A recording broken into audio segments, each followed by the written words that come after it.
I'm back, and here is a picture on the left that shows the surface of the sun. And you'll see those black things. Those are going to be sunspots. So if I go to this next picture here, okay, there's a picture of the surface of the sun, and you see those black dots on it. Those are going to be sunspots, and we'll talk about those later. Okay, but those black dots are the black things that are in that picture right there. So we had to magnify the surface of the sun a lot in order to be able to see this stuff that we're going to say is granulation. So if you look very carefully at that picture there on the left, you will see these little kernels. They kind of look like Rice Krispies. Okay, and each of those kernels is a circle, and so you can see the magnified view there on the right, and those circles are those little tiny granulations. And each of those circle type things is about the size of the state of Texas in the United States. So they're huge. But yet they look so small in that picture because the sun is so big. So what do they represent? Okay, they're going to represent where heat is coming up. So do you remember that you had the photosphere, the yellow part of the sun, and then underneath it was the convecting zone, where you had heat that was coming up in the form of convection and then going back down.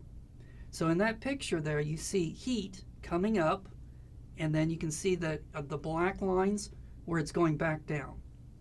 So that where it's coming up, that's going to be the circle area, and then the darker orange area that surrounds the circle is where the heat is going back down inside. So the surface of the sun is kind of constantly bubbling, and so those are kind of like the bubbles that are coming up from inside the sun. Let's talk about the magnetic field of the sun. So in order to do this, let's go back to the magnetic field of the Earth and then the magnetic field of Jupiter. So what caused the magnetic field of the Earth?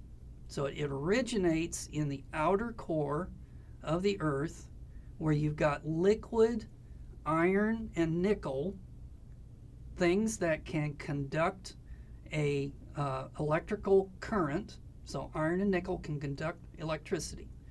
So you got this material that's going around and around because the Earth is rotating. And so that generates the Earth's magnetic field. Okay, now let's go to Jupiter. Do you remember what created Jupiter's magnetic field? So in this case, it's going to be the liquid or metallic, the metallic hydrogen. So at the surface of Jupiter, you had gaseous hydrogen, then it was compressed into liquid hydrogen, and then that was compressed into metallic hydrogen. And in metallic hydrogen, the electrons are free to move around in the hydrogen, so they made currents going around and around because Jupiter is rotating, and so that created Jupiter's magnetic field. So what do you think causes the sun's magnetic field?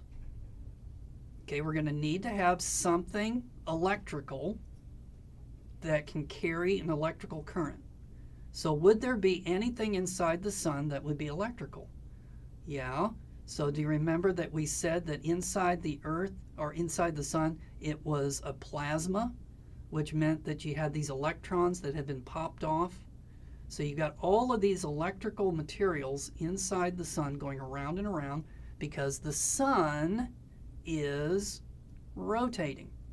So in the same way that Earth rotates and Jupiter rotates, the sun rotates, and the rotation of the sun causes its magnetic field. So I'd like for you to watch this little video here, and it will show you the magnetic field of the sun. And one thing I want you to notice, it's constantly changing. The magnetic field of the sun changes as time goes on. Now, the magnetic field of the Earth also changes, but it changes much more slowly than what the sun does, because the materials inside the sun are freer to move and get tangled up than what they are inside of the Earth. All right, so let's take a break, and when we come back, we're going to talk about sunspots.